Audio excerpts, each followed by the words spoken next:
और Google map पे जाकर वो एक छोटी सी मेरी रिकॉर्डिंग है, आप देख सकते हैं, उससे आपको पता लग जाएगा अभी प्रोफाइल बननी कैसे है। सिंपल। उसके बाद प्रोफाइल बनेगी, 4 to 5 डेज गूगल ले सकता है उसे अप्रूव करने के लिए। ठीक है, ये उसका जनरल प्रोसेस है।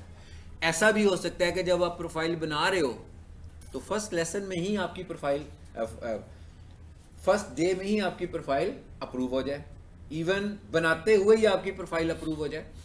और ऐसा भी हो सकता है कि 4 दिन अप्रूव मिले, ऐसा भी हो सकता है कि 4 दिनों में भी अप्रूव ना हो। ऐसे ही है ना जी, फिर टाइम ज़्यादा लेगी, वेरिफिकेशन मांगेगी हमसे कि भाई ये चीज़ें मुझे प्रोवाइड करो, आपकी वीडियो मुझे समझ में नहीं आ रही, आपका डॉक्यूमेंट मुझे लीगल नहीं लग रहा, आपका डॉक्यूमेंट मुझे फेक लग रहा है।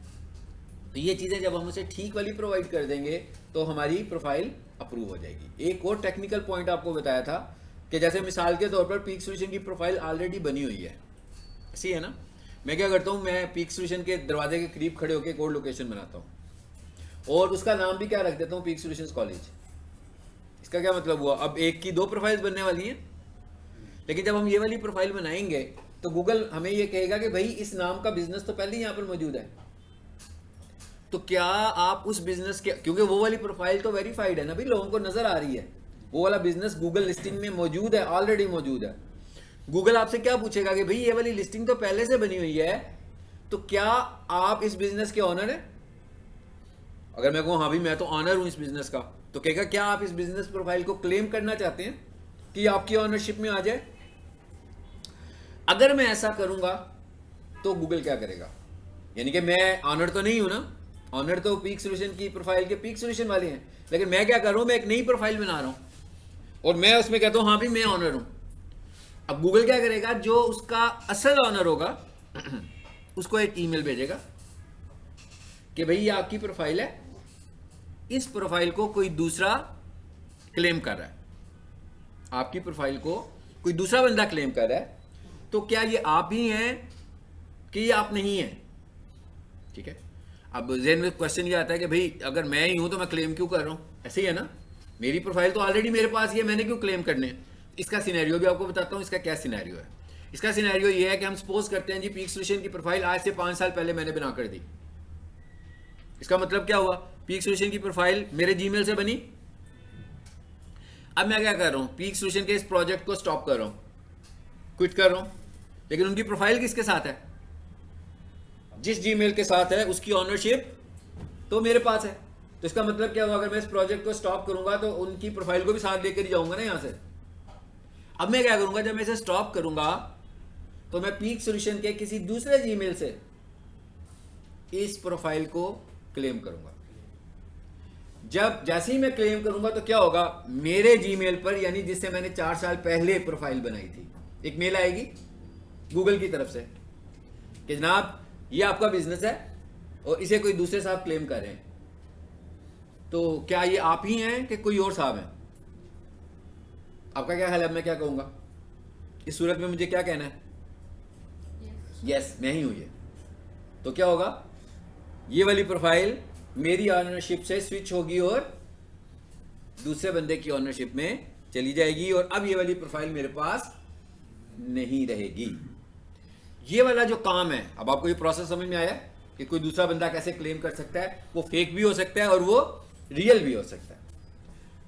और ये वाला जो प्रोसेस है ये इंटीमेट कैसे हो रहा है, जीमेल से, कॉल नहीं आ रही, ये इंटीमेशन कैसे हो रही है, जीमेल से।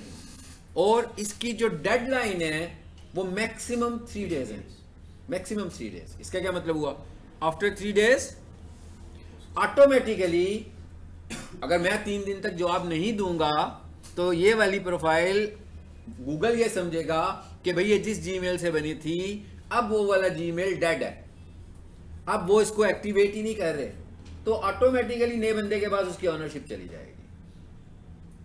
अब अगर हम ये कहें कि हाँ भाई 3 दिन के लिए तो मैं बिजी था, मैंने अपनी मेल ही चेक नहीं की, चौथे दिन जब आकर मैंने मेल चेक की, 5वें दिन या 6ठे दिन आकर जब मेल चेक की तो क्या पता लगा कि भाई ये तो गड़बड़ हो गई, मेरी प्रोफाइल तो मेरे हाथ से चली गई। इसका मतलब क्या हुआ कि इस तरह की गूगल की ईमेल्स को हमें रेगुलरली चेक भी करते रहना है, अदरवाइज आपकी, और ऐसे बहुत सारे केसेस मेरे पास आते हैं जिनमें लोगों की ऑनरशिप स्विच हो जाती है। कि भाई उन्होंने किसी से प्रोफाइल बनाई है, बस अब वो देखते ही नहीं अपनी प्रोफाइल को, ना ही प्रोफाइल रेलिवेंट जीमेल्स को देख रहे हैं। तो इस तरह कर, और बहुत सारे लोग ऐसे भी तो है ना, जैसे मैं ये कहूँ कभी मेरा एक क्लाइंट है, उसका बिजनेस बड़ा ऐसा है जिसमें नंबर ऑफ कंपटीटर्स हैं और रूटीन में उनके कंपटीटर्स बढ़ भी रहे हैं। तो इसका मतलब क्या होगा कि कोई भी बंदा उधर आएगा तो वो कोशिश करेगा कि भाई जिसकी चलती हुई प्रोफाइल है भाई उस पर रिव्यूज भी होंगे, सब कुछ होगा ना, तो मैं उसको क्लेम कर लेता हूँ, शायद मेरा तुक्का चल जाए। इसलिए हमें इन चीज़ों को साथ साथ पैरेलल चेक करते रहना। ये सब वो टेक्निकल बातें हैं जो मुख्तलिफ टाइम में मैं मुख्तलिफ केसेस को डील कर रहा होता हूँ। सो ये सारी वो बातें आपको मैंने बताई हैं। आ जाते हैं जी अब आगे। सर एक बात पूछनी थी। जी पूछें। प्रेजेंटेशन नहीं थी डिजिटल मार्केटिंग की? जी आपकी प्रेजेंटेशन है, किसकी है? मेरी।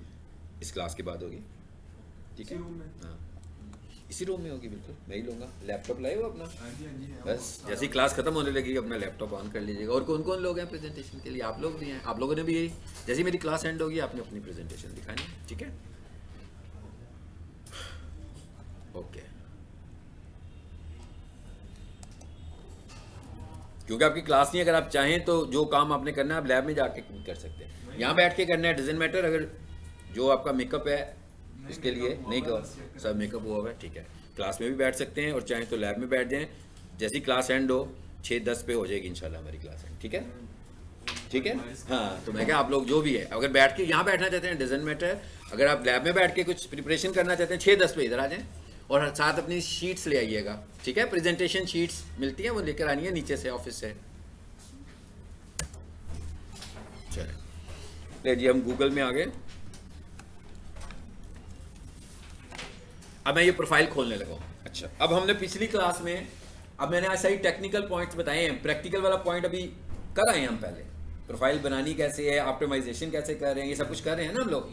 अभी मैंने जो आपको पॉइंट्स बताए हैं ये सारे वो टेक्निकल पॉइंट्स बताए हैं जिनके लिए लोग हमें कॉल करते हैं कि भाई हमारे साथ ये हो गया तो इसका हल क्या है। ये सब वो बातें बताई हैं मैंने, और आप साथ आपके साथ मैंने सोल्यूशंस भी डिस्कस किए हैं कि जब ये वाले इश्यूज आए होते हैं, जैसे किसी की प्रोफाइल अप्रूव नहीं हो रही, वो डॉक्यूमेंट्स मांग रहे हैं, तो फिर मैं उनके लीगल डॉक्यूमेंट्स लेकर गूगल से कम्युनिकेट करके उनकी प्रोफाइल को अप्रूव कराता हूँ, ठीक है? चलिए इधर आ जाते हैं जी। अब हम जरा बात को आगे लेकर चलते हैं। अच्छा, इसके बाद हमने ऑप्टिमाइजेशन पढ़ी। ऑप्टिमाइजेशन के अंदर हम लोगों ने एक सबसे पहली चीज़ तो हमने ये पढ़ी ना, ऑप्टिमाइजेशन का पार्ट तो नहीं था। हमने कहा जैसे मिसाल के तौर पर मेरा एक क्लाइंट है, जैसे मैं कहता हूँ ये क्लाइंट है, कीनिया का क्लाइंट है, इसने अपनी प्रोफाइल मुझसे मैनेज करवानी है, मतलब मुझसे इसने अपनी प्रोफाइल पर काम करवाना है। तो इसका क्या तरीकाकार है भाई? इसका ये तरीकाकार है कि मैं उसे कहूँगा कि भाई अपनी प्रोफाइल में मुझे मैनेजर बना दो। तो इसके लिए हमें क्या करना पड़ेगा? परमिशन देनी पड़ेगी, ये हमने प्रीवियस क्लास में सीखी। उसके बाद फिर हमने कहा भाई ऑप्टिमाइजेशन फैक्टर्स जो हैं वो क्या क्या हैं। हमने कहा था रिव्यूज़ ऐड करवाएं कस्टमर से, खास तौर पर भाई अगर आपने फ्रेंड से रिव्यूज़ ऐड करवाने हैं, अपने जानने वालों से करवाने हैं, मगर सबसे इंपॉर्टेंट बात यह है कि अपने कस्टमर से पहले रिव्यूज़ ऐड करवाएं, ताकि आपको फीडबैक भी मिले आपके कस्टमर्स का कि भाई आपके कस्टमर्स आपसे सेटिस्फाइड हैं या सेटिस्फाइड नहीं हैं, आपकी सर्विसेज को कैसे मज़ीद इम्प्रूव किया जा सकता है। उसके बाद आप अपना रिव्यूज़ की तादाद बढ़ाने के लिए बेशक अपनी कम्युनिटी से भी रिव्यूज़ लें, लेकिन एक्चुअली आपको अपने कस्टमर से रिव्यूज़ लेने चाहिए। और रिव्यूज़ के लिए मैंने क्या कहा था, आस्क फॉर रिव्यूज़ में जाएंगे तो यहाँ से एक लिंक आएगा और वो अपने कस्टमर से शेयर करें और उसको पूरा तरीकाकार बताएं कि रिव्यू कैसे होगा। ये प्रीवियस क्लास में हमने इसको डिस्कस किया था। फिर हमने प्रोफाइल मैनेजमेंट की थी जिसमें हमने काफ़ी कुछ देखा था, डिस्क्रिप्शन, नेम, सोशल लिंक्स, सब कुछ देखा था ना। टाइमिंग्स कैसे सेट करनी है, कैटेगरीज कैसे चूज़ करनी है अपने बिजनेस की, ये सब कुछ। अब जरा हम बात को एडिट सर्विसेज, इसे देखा था? नो।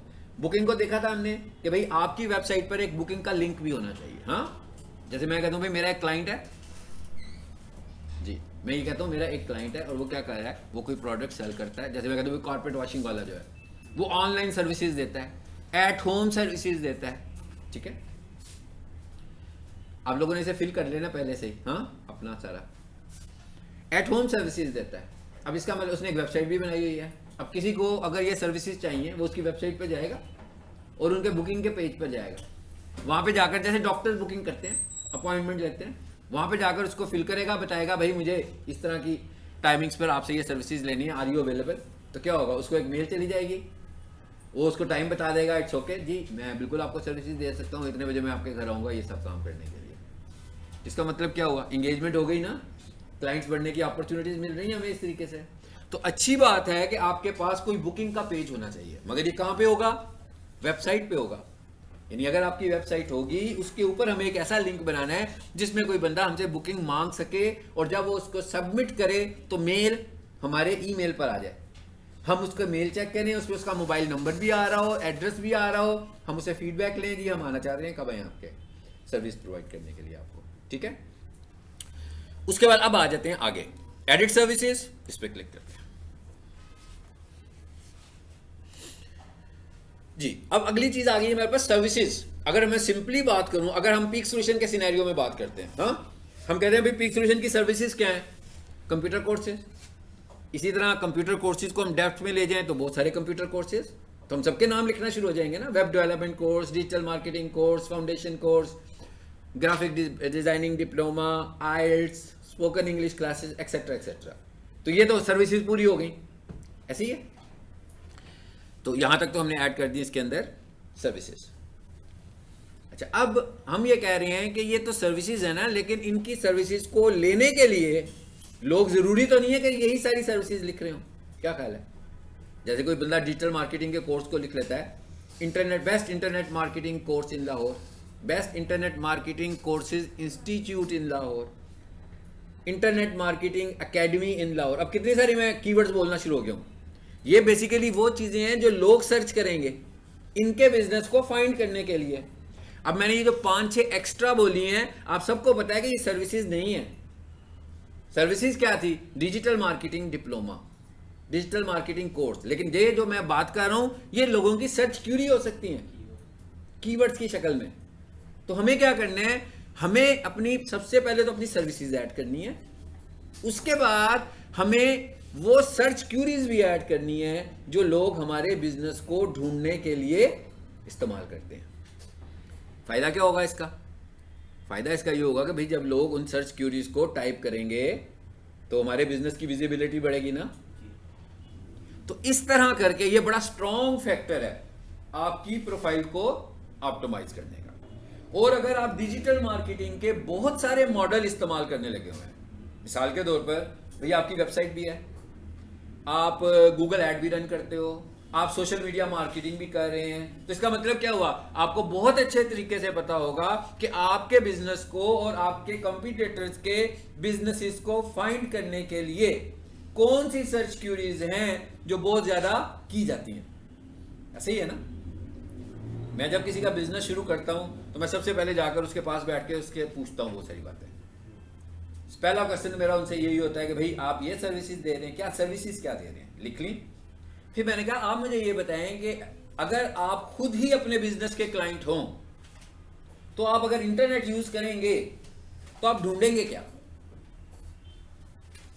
अब मेरा ख्याल है कि मैं जो चीज डील कर रहा हूं मुझे बहुत अच्छे तरीके से पता होगा कि मेरा क्लाइंट क्या ढूंढता है, क्या ख्याल है, पता होगा ना। अगर यही नहीं पता तो इसका तो मतलब है मैं सही तरीके से सही टारगेट करके बिजनेस नहीं कर रहा अपना ना। मुझे अपने क्लाइंट्स का तो पता है ना, पीक सॉल्यूशन को भी अपने क्लाइंट्स का पता है, ठीक है। कोई बंदा हॉस्पिटल रन कर रहा है उसको भी अपने क्लाइंट का पता है, जो कारपेट वॉशिंग करता है उसको भी अपने क्लाइंट का पता है, जो गाड़ियां सेल करता है उसे पता है कि भाई मेरा क्लाइंट क्या सर्च करता है, मेरा क्लाइंट मेरे पास आकर क्यूरी क्या करता है। तो मैं वो सारी नोट डाउन करके आइडिया लूंगा उनसे, और जब मेरे पास इतने सारे आइडियाज आएंगे तो उनकी बेसिस पर मैं उसके बिजनेस की मार्केटिंग शुरू करूंगा। ये सब मैंने अभी क्लाइंट आइडिया लिया है। अब जो जो आइडियाज मेरे पास हैं और मुझे पता है कि भाई इनके बिजनेस को लोग ढूंढने के लिए ये तो लिखते ही हैं, उन सबको मैं क्या करूंगा, यहां पर आकर सर्विसेज में ऐड कर दूंगा। सर्विस एरियाज ऐड करने के लिए ऑप्शन था, याद है ना आपको कि भाई 19 सर्विस एरियाज।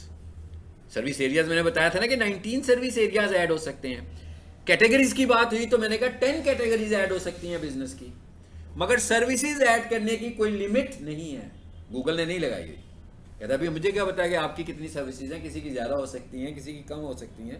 सो हम इसको एडवांटेज ले सकते हैं। और हम क्या करते हैं कि हम वक्त के साथ साथ अपनी सर्विसेज भी बढ़ाते रहते हैं। जैसे जैसे हमें पता लगता है कि भाई अब हमारा क्लाइंट जो है ये सर्च कर सकता है, तो हम पहले तो सर्विसेज तो लिखी थी ना एक दफ़ा, वो तो वंस फॉर ऑल लिख दी, लेकिन बात ख़त्म नहीं हुई। बल्कि जैसे मुझे आज ये पता लग गया कि पीक सोल्यूशन के कोड्स को ढूंढने के लिए कोई बंदा ये चीज़ भी लिखता होगा, तो मैंने क्या किया, इधर आया, यहाँ पर आकर उनकी सर्विसेज में आकर उस सर्विस को ऐड कर दिया। तो इसका मतलब क्या हुआ, और ये वो ऐसी जगह है, आपको याद होगा इनसाइट्स, पहले दिन मैंने जो परफॉर्मेंस दिखाई थी आपको, तो मैंने आपको इनसाइट्स दिखाए थे जिसपे क्यूरीज आ रही थी ना। अब मुझे यहाँ से भी क्यूरीज पता लग रही हैं।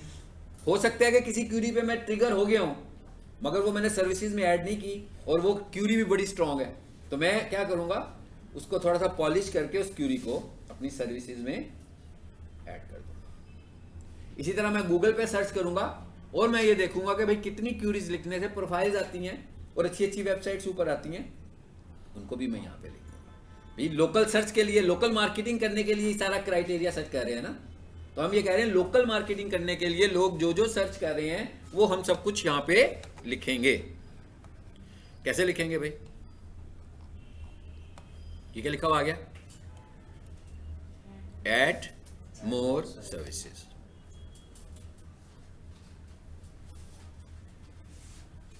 मैं एक सर्विस ऐड करने लगा हूं।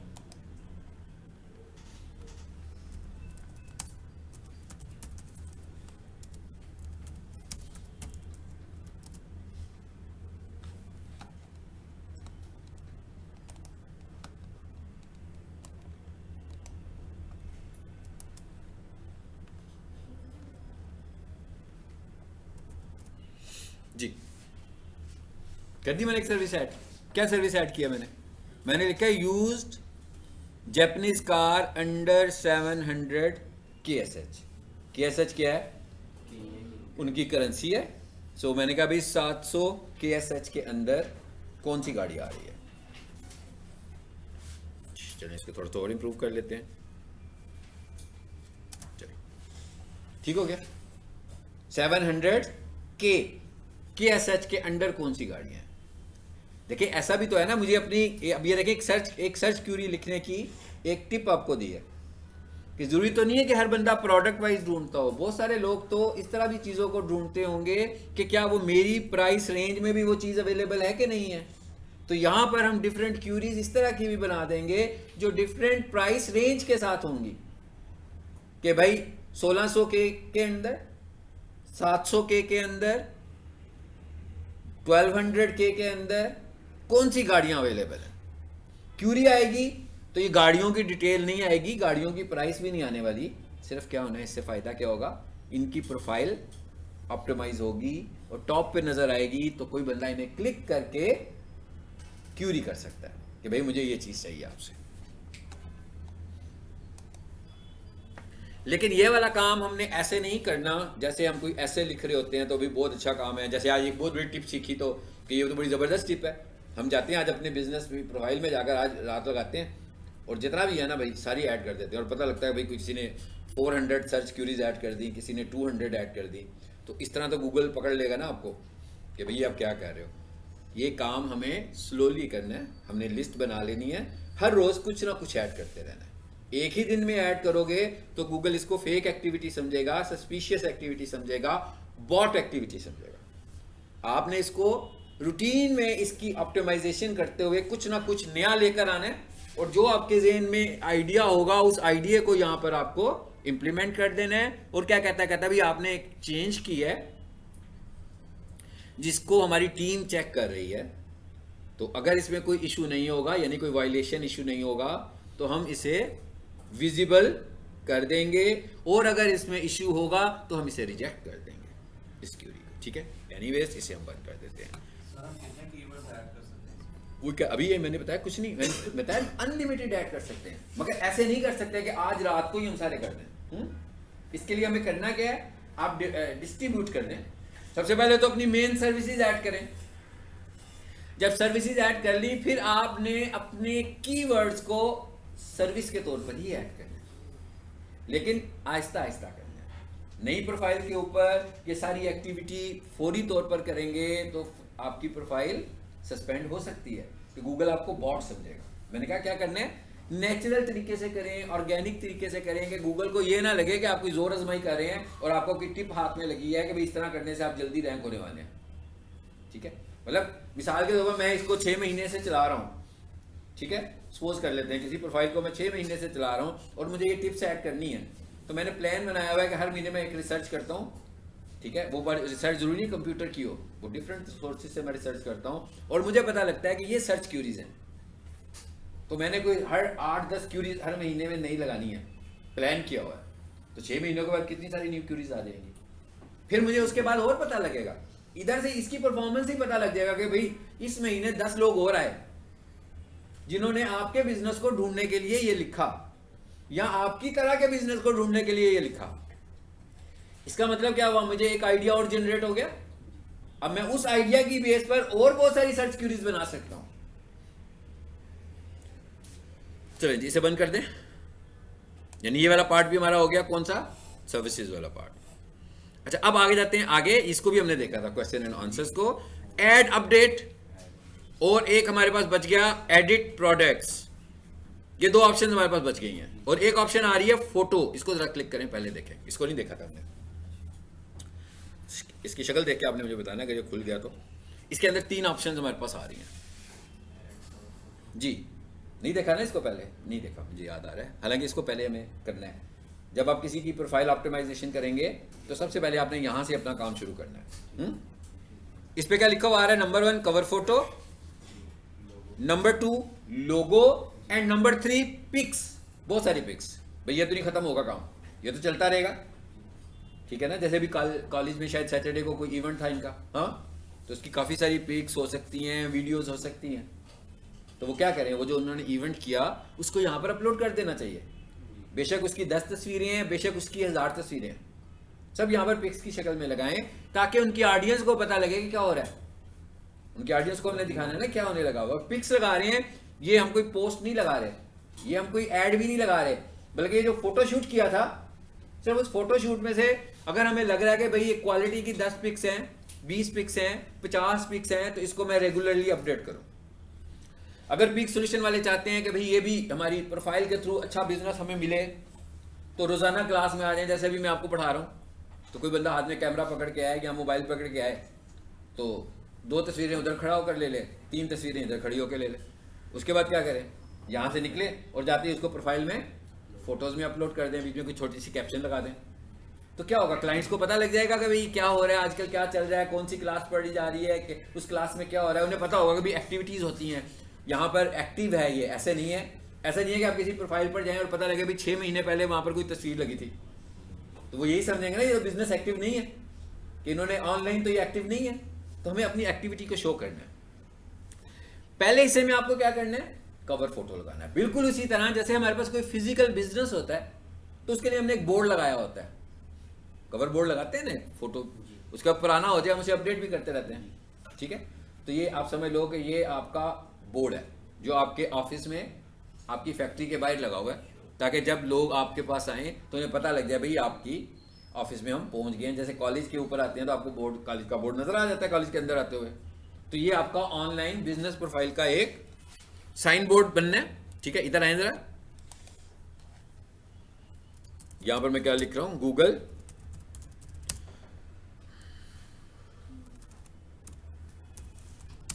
Business profile cover photo size in 2025 कर देते हैं भाई। अब क्या ख्याल है, अब आज तो नहीं ना 24 की बातें करनी, हमें तो 20, अगर हम एक डिजिटल मार्केटर है ना तो हमें अक्टूबर में ही 25 की सर्ची शुरू कर देनी चाहिए, ताकि हमें पता लगे कि अगले साल में क्या होने वाला है। भाई हम तो जो मार्केटिंग कर रहे हैं ना वो अगले साल के लिए अब शुरू होगी ना, जब अक्टूबर का महीना आ गया, ठीक है। इंटरनेट है ना ये, ऐसे तो नहीं है कि इंटरनेट पे मार्केट आज किया तो रातों रात कुछ हो जाएगा।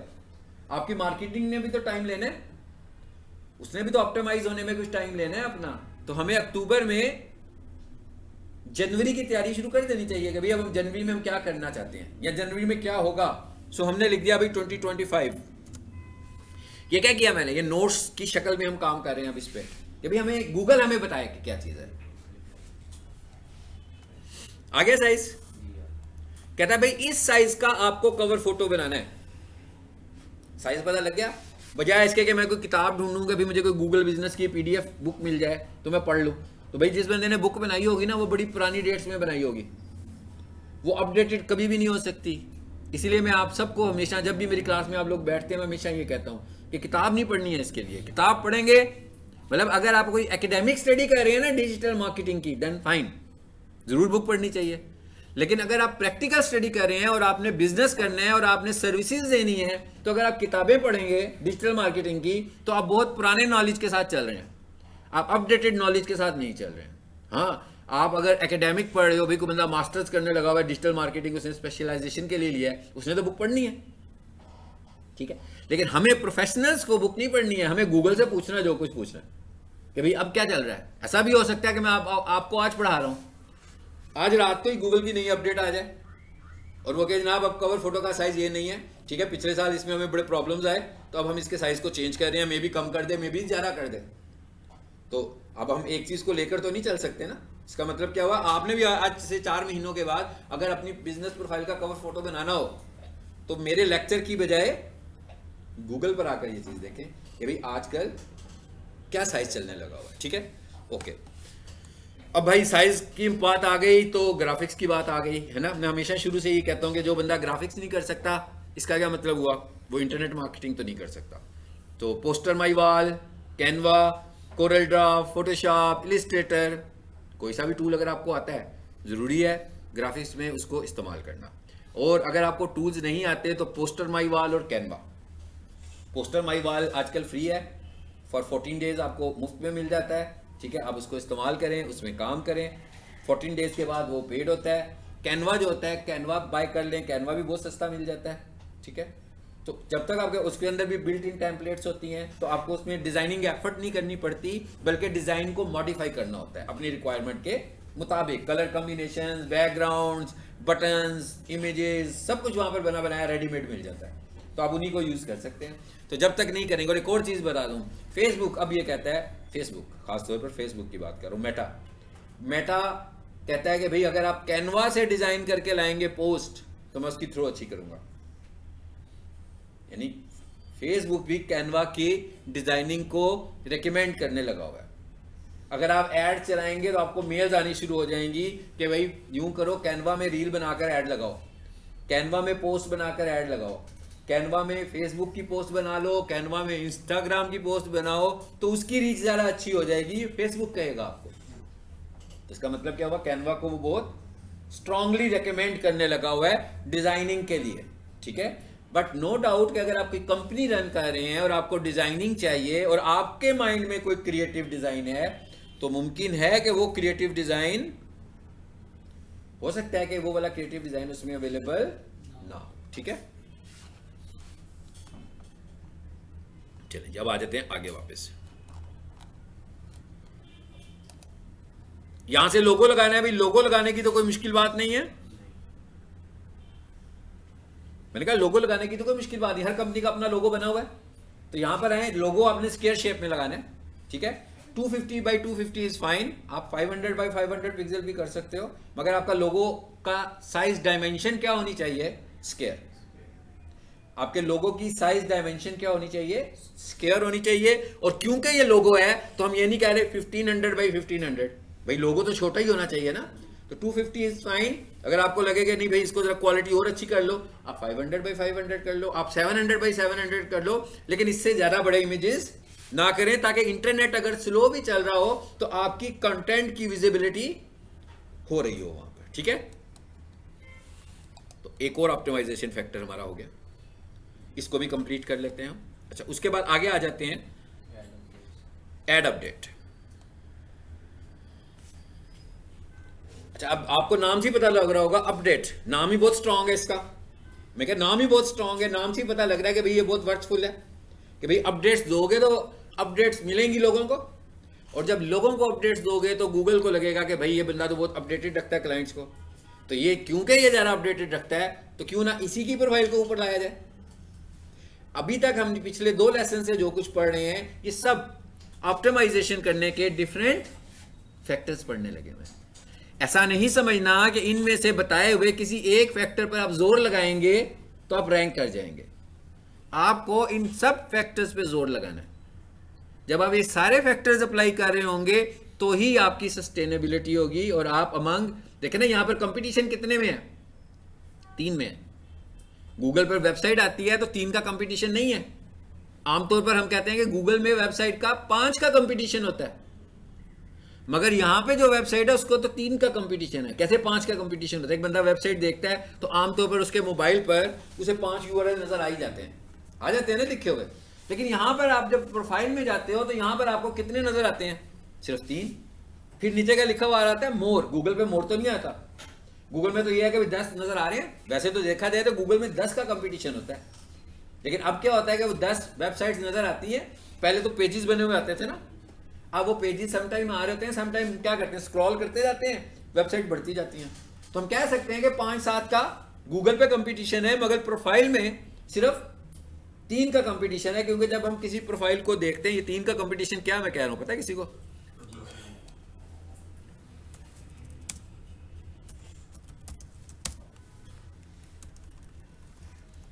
ये कह रहा हूं मैं,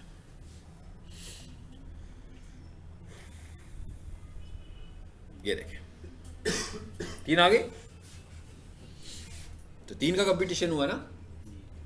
देखें बिजनेसेस तो बहुत सारे होंगे यूज जापानीज कार कीनिया में, लेकिन हमें इस वक्त कितने शो हो रहे हैं ऊपर टॉप पे? सिर्फ 3। अब किसी ने और देखने होंगे तो क्या करेगा? तो इसका मतलब क्या हुआ कि हमें कहां पर आना है?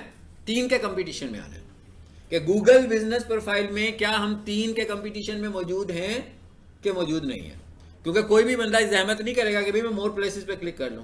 वो यही कहेगा कि भाई ये जो 3 नजर आ रहे हैं ना, ये तो गूगल ने कह दिया मुझे ये 3 अच्छे हैं, तो मैं किसी दूसरे पर क्यों जाऊं, फिर यही अच्छे होंगे। ठीक है, तो इसका मतलब क्या हुआ कि हमें 3 के कंपटीशन में आना है। तो अगर आपको 3 के कंपटीशन में आना है तो इसका क्या मतलब हुआ कि आपको क्या करना है? आपको रेगुलरली ऑप्टिमाइजेशन के डिफरेंट फैक्टर्स पे काम करते रहना है। ऐसा नहीं है कि एक दिन काम करेंगे, एक हफ्ता काम किया तो हो गई रैंक। काम करते रहना है। ठीक है, ये है कि शुरू में अब देखें बहुत सारे काम ऐसे हैं जो वंस कर रहे हैं हम। जैसे मैं कहता हूं सर्विस एरियाज ऐड कर दो, वंस हो गए। बिजनेस कैटेगरी ऐड कर दो, वंस हो गई। नो डाउट इसे हम बाद में अपडेट कर सकते हैं, लेकिन कम से कम ये कहा जा सकता है कि इसे यार एक दफा किसी से ऑप्टिमाइज करवा लें तो इसका काम तो खत्म हो जाएगा ना। मगर रिव्यूज ऐड करने वाला काम तो वंस नहीं है भाई, वो तो साथ साथ चलता रहेगा। उन्हें बैकअप करने का टाइम भी वंस नहीं है, वो भी साथ साथ चलता रहेगा। और क्या चीज है इसमें? बुकिंग वाली भी अपडेट्स होती रहती है। मे भी आपका पेज चेंज हो गया बाद में, वो भी अपडेट हो सकती है। अब अपडेट की बात आ गई है, जैसे कवर फोटो है, 6 महीनों के बाद आप कहोगे भाई अब बोर्ड पुराना हो गया, जरा थोड़ा सा मैसेज तो वही रहेगा, थोड़ा सा चेंज कर देते हैं, नया बोर्ड बना रही है। लोगो नहीं आप चेंज करोगे। फोटोज पे तो आपको रेगुलर काम करना है। वो तो ऐसा तो नहीं है कि वंस कर दिया भाई, हफ्ते में एक दफा कर दिया तो हो गया और फिर 10 माह वैसे ही चल रहा है। वो भी आपको रेगुलर करना है। अपडेट्स की बारी आई तो वो भी ऐसा नहीं है कि वंस कर दिया। वंस करूंगा तो कुछ दिन चलेगा, जब उसका कोई कंपटीटर आकर उससे ज्यादा करना शुरू हो जाएगा तो वो टॉप पे आना शुरू हो जाएगा। अब आ जाते हैं वापस इधर। अब वो कह रहा है, अब अपडेट्स की समझ में आ गई आपको। 3 तरह की अपडेट्स हैं हमारे पास। ठीक है, नंबर 1 अपडेट, भाई आपकी कोई कंपनी की खास न्यूज़ है, अपडेट के तौर पर देते हैं। जैसे मैं कहता हूँ भाई पीक सॉल्यूशन ने एक डिजिटल मार्केटिंग का 1 वीक कोर्स लॉन्च कर दिया। पीक सॉल्यूशन ने डिजिटल मार्केटिंग का संडे क्लासेस लॉन्च कर दी।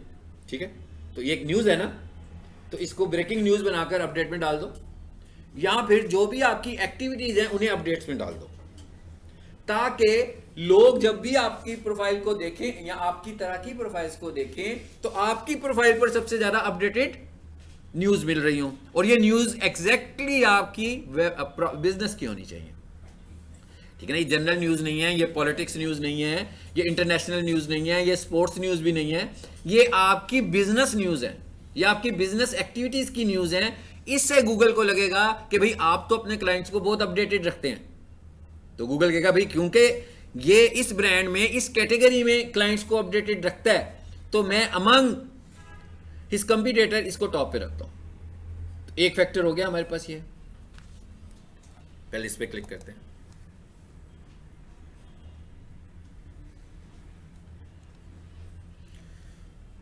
आ गया जी। बहुत सारी फोटोज भी लगाई जा सकती हैं। अब यहां पर ऑप्शन फोटो की भी आ रही है, यहां पर ऑप्शन वीडियो की भी आ रही है। इसका मतलब क्या हुआ, आप फोटो से भी अपडेट लोगों को दे सकते हो और वीडियो से भी अपडेट दे सकते हो। मगर ये याद रखना है कि ये वाली वीडियो कमर्शियल वीडियो है, ये वाली वीडियो एडवर्टीजमेंट है, ये वाली वीडियो प्रमोशन है आपकी। तो इसका मतलब क्या हुआ कि YouTube की वीडियोस की तरह बड़ी वीडियो तो नहीं होनी चाहिए। ये ऐड की शक्ल में होनी चाहिए। जैसे आप टीवी के ऊपर एड्स देखते हो तो हम देखते हैं भाई टीवी का ऐड 5 सेकंड का होता है, 10 सेकंड्स का होता है, 15 सेकंड्स का होता है, और बड़ा कर लें तो ज़रा बड़ा हो जाता है। गूगल आपको ये कहता है कि आपकी जो वीडियो प्रमोशन है वो लेस देन 30 सेकंड्स होनी चाहिए। 30 सेकंड से बड़ी वीडियो बनाएंगे तो ऐड तो नहीं होगा ना, वो तो स्टोरी बन जाएगी, कोई डॉक्यूमेंटेशन हो जाएगी। तो हमें कम, और ऐड के लिए जो आइडियल टाइम होता है वो 5 से 10 सेकंड्स का होता है। अगर आप किसी को अपना मैसेज अच्छे तरीके से देना चाह रहे हैं तो 5 से 10 सेकंड से बड़ी वीडियो ऐड ना बनाएं। तो अब आप चाहें तो खुद से एप्स इस्तेमाल करते हुए तस्वीरों की शक्ल में एडवर्टाइज कर लें, चाहें तो किसी से कमर्शियल शूट करवा लें, इट डिपेंड्स ऑन यू, और उसको यहाँ पर अपडेट करते रहें। और अगर आप चाहते हैं कमर्शियल शूट तो चलो जी आप 6 महीने में 2 कराते हैं, तो एक बंदा आपने रखा हुआ है अपने पास टेक्निकल, जो वीडियोस को थोड़ा सा देख लेता है कि भाई आपकी प्रोडक्ट की तस्वीरें लगाता है, बैकग्राउंड पे कभी म्यूजिक लगा देता है, कभी वॉइस लगा देता है, 10 सेकंड 15 सेकंड 20 सेकंड की वीडियो साथ साथ पैरेलल हफ्ते में 1 दफ़ा करते रहें। ऐसा भी हो सकता है कि पीक सॉल्यूशन वालों ने डिजिटल मार्केटिंग की प्रमोशन लगानी हो, मैं लेक्चर देने लगा हूँ आज गूगल बिजनेस प्रोफाइल का आपको, वो क्या करें, मेरे इस पूरे लेक्चर में से कोई 12-15 सेकंड्स का कोई क्लिप काटें 2-3 और वो वीडियो चला दें उस पर, तो ये भी एक प्रमोशन का स्टाइल है। ठीक है, तो आपको देखना है कि आपको कैसे प्रमोशन करनी है। यहाँ पर तस्वीरें बनानी है आपको, यानी कि पोस्ट लगानी है, बिल्कुल उसी तरह जैसे इंस्टाग्राम पे पोस्ट लगती है, बिल्कुल उसी तरह जैसे कि फेसबुक पे पोस्ट लगती है, यहाँ पर भी वैसी पोस्ट लगानी है, इवन साइज भी वैसे ही लेना है, स्क्वायर। और पोस्ट के लिए जो स्क्वायर साइज होता है, वो जो आइडियल साइज होता है वो 1020 बाई 1020, 1020 वेट्स रख लें या 1050 वेट्स रख लें, और 1020 या 1050 हाइट रख लें। इससे बड़ी रखना चाहते हैं वो भी रख सकते हैं, लेकिन इससे छोटी ना रखें पोस्ट के लिए, ताकि उसकी ग्राफिक्स, उसकी चीज़ें कोई बंदा देख रहा हो तो छोटे व्यू में भी सही नज़र आ रही हूँ और बड़े व्यू में भी सही नज़र आ रही हूँ। आपको फेसबुक के लिए पोस्ट बनानी है, यही स्क्वायर साइज चलेगा। आपको इंस्टाग्राम के लिए पोस्ट बनानी है, यही साइज चलेगा। आपको गूगल के लिए बनानी है, यही चलेगा। लिंक्डइन के लिए बनानी है, यही सबसे अच्छा साइज है, स्क्वायर शेप। स्क्वायर शेप में अपनी पोस्ट बनाना शुरू कर दें। और ये वाली पोस्ट बिल्कुल पर्सनल नहीं होनी चाहिए, ये एग्जैक्टली आपकी बिजनेस एक्टिविटी होनी चाहिए। ठीक है, जैसे हम ये कहें कि जनाब कोई बिजनेस एक्टिविटी है या कोई टिप देना चाहते हैं, जैसे मैं ये कहता हूँ कि भाई मैं किसी को मैनेज कर रहा हूँ, किसी के पेज को, गाड़ियों के पेज को कर रहा हूँ, चले सपोज कर लेते हैं, तो इसके ऊपर मैं जो पोस्ट लगाऊंगा, मैं हो सकता है कि कोई टिप दूं गाड़ी की, हो सकता है गाड़ी का कोई MCQ दूं, हो सकता है गाड़ियों की कोई अपडेट दूं कि भाई टोयोटा की ये अपडेट आई है पिछले हफ्ते में, सुजुकी की ये अपडेट आई है पिछले हफ्ते में, सुजुकी ने ये चीज़ बनानी छोड़ दी, ये बनाना शुरू कर दी, ये उन्होंने बताया कि भाई इसकी कंजप्शन इतनी हो रही है, इसकी कंजप्शन इतनी हो रही है, ये सुजुकी की वो वाला गाड़ी है, इसका ये वाला इंजन है। ठीक है, सुजुकी के जो टायर होते हैं उसका ये लाइफ टाइम होता है। कितनी सारी चीज़ें, ये मैंने आपको एग्जांपल्स दी हैं। आपके बिजनेस देखें, इन जितनी बातें मैंने की हैं, आपको लगा कि मैं कुछ बेच रहा हूँ? किसी को लगा मैं बेच रहा हूँ? कुछ नहीं लग रहा। आपको अपने क्लाइंट को यही बताना है। आप अगर अपने क्लाइंट को बेचेंगे तो क्लाइंट को लगेगा, अगर आप क्लाइंट को बेचेंगे तो लगेगा भाई ये तो बहुत कमर्शियल डील हो रही है। ऐसी जैसे वो इंश्योरेंस वाले होते हैं ना, आपके पास आ जाते हैं एक दफ़ा तो आपको पता नहीं लगता, बार बार आए तो आप उन्हें अवॉइड ही करते हैं ना कि भाई अब ज़ोर ज़बरदस्ती करेगा इंश्योरेंस करने में मुझे कि भर करवा लो अपनी इंश्योरेंस। हाँ, सेम इसी तरीके से अगर आप किसी को बार बार यही कहोगे खरीद लो, हाँ, तो वो आपसे अनाइड होगा, अच्छा नहीं लगेगा उसको। लेकिन अगर आप किसी को उसकी इंटरेस्ट की प्रोडक्ट की बहुत ही की इंफॉर्मेशन दे रहे हो तो ये तो उसे बुरा नहीं लगेगा। जब आप इंफॉर्मेशन देने के बाद उसको कुछ प्रमोट कराएंगे अपनी प्रोडक्ट को तो आपसे बाय करना भी पसंद करेगा। लेकिन अगर हम हर दफ़ा यही कहेंगे कि भाई डिजिटल मार्केटिंग का कोर्स क्यों नहीं कर रहे हो, कर लो, वो बैच शुरू हो गया ग्राफिक्स का, आ जाओ, क्यों नहीं आ रहे आप उसमें, हाँ, तो वो आपको तो गुस्सा ही आएगा कि भाई ये क्या हो रहा है। लेकिन अगर आपको कोई बंदा आकर कुछ बताएगा कि भाई डिजिटल मार्केटिंग करनी है तो फोटोशॉप के बगैर गुजारा नहीं है, और एक छोटे से वर्कशॉप में आपको ये समझाया जाएगा, ऐसे नहीं समझाया जाएगा प्रमोशन के लिए, स्क्रीन पे समझाया जाएगा कि भाई ये फेसबुक ऐड है, ये देखो ये फेसबुक पे ऐसे, फोटोशॉप में ऐसे बन रहा है। ठीक है, ये गूगल बिजनेस प्रोफाइल का कवर फोटो है, ये फोटोशॉप में ऐसे बनता है। अब आप डिसाइड करें कि आपको फोटोशॉप करना है कि नहीं करना। अब आप डिसाइड करेंगे ना कि हाँ भाई मैं तो डिजिटल मार्केटिंग कर रहा हूँ तो मुझे तो ग्राफिक टूल करने की ज़रूरत है। तो ये चीज़ों को हमें इस तरीके से देखना होता है। इसकी डिस्क्रिप्शन में कॉल एक्शन बटन दे सकते हैं। ना अभी आगे आ जाती है, बिल्कुल आएगा, सब कुछ आएगा, ठीक है। अच्छा, अब यहाँ से हमने क्या कहा, अभी चूज करो, स्क्वायर शेप चूज कर लें या वीडियो चूज कर लें। वीडियो की लेंथ कितनी होनी चाहिए? Less than 30 second, only for Google business profile, ठीक है। सो हम यहाँ से चूज करेंगे। अभी इन्होंने कहा, अभी डिस्क्रिप्शन, ये देखें नंबर ऑफ कैरेक्टर्स देखें, 1500 कैरेक्टर्स, बहुत ज्यादा होते हैं मैसेज देने के लिए। बट यहां पर कोई कॉन्सेप्ट नहीं है कीवर्ड्स का, हैशटैग्स का, खासतौर पर हैशटैग्स का। हैशटैग से बहुत ज्यादा अनॉयड होता है गूगल। हाँ, यहां पर आपने कभी भी अपनी डिस्क्रिप्शन लिखते हुए हैश डिजिटल मार्केटिंग कोर्सेज नहीं लिखना, या हैश यूज कार्स इन कीनिया नहीं लिखना, बल्कि आपको जो लग रहा है कि आपकी सर्च क्यूरीज हैं, आप उसको अपने मैसेज में इंक्लूड करें, अपने सेंटेंसेस में अपनी सर्च क्यूरी को लेकर आ जाएं। चैटबॉट है, चैटबॉट को बताएं कि जनाब मैं ये सर्विसेज देता हूं और ये मेरे कीवर्ड्स हैं, मुझे आपने ना 1000 कैरेक्टर में इन कीवर्ड्स के साथ एक कंटेंट लिख कर देना है। तो आपको एक कंटेंट लिख देगा, हैशटैग नहीं लगाने, कीवर्ड्स भी नहीं लगाने, मैसेज दे दिया। अच्छा, अब मैं ये कहता हूं कि मैं किसी की ऑप्टिमाइजेशन करता हूं और मैं उसके ऊपर डेली एक अपडेट लगाता हूं, ठीक है। इसका मतलब क्या हुआ, 30 दिनों में कितनी अपडेट्स आ गई? 30। और पिछले 6 माह से कर रहा हूं, कितनी अपडेट्स हो गई? बहुत सारी हो गई। ऐसे ही है।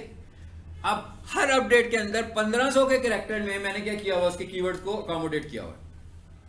अब होता क्या है, 6 महीने के बाद गूगल पे कोई बंदा आता है, उन कीवर्ड्स में से किसी कीवर्ड की सर्च क्यूरी करता है। अब गूगल देखेगा कि भाई ये कंटेंट कहां पर है, तो जिसने अच्छे तरीके से अपनी प्रोफाइल ऑप्टिमाइज की होगी, इसका मतलब क्या हुआ, जैसे मैंने भी एग्जांपल दी है, उन्हें ये वाला कंटेंट, कीवर्ड का कंटेंट सबसे ज्यादा कहां मिलेगा? हमारी प्रोफाइल में मिलेगा। तो इसका मतलब क्या हुआ, विजिबिलिटी आ गई खुद ब खुद ऊपर, यानी वो उसी को दिखाएगा ना जिसमें सबसे ज्यादा होगा, जिसमें सबसे ज्यादा वो वर्ड इस्तेमाल हुआ होगा, उस प्रोफाइल को वो सामने ले आएगा। ये भी हमारे पास एक टिप है प्रोफाइल को रैंक करने के लिए। और जो तस्वीरें होंगी वो अपडेटेड होंगी।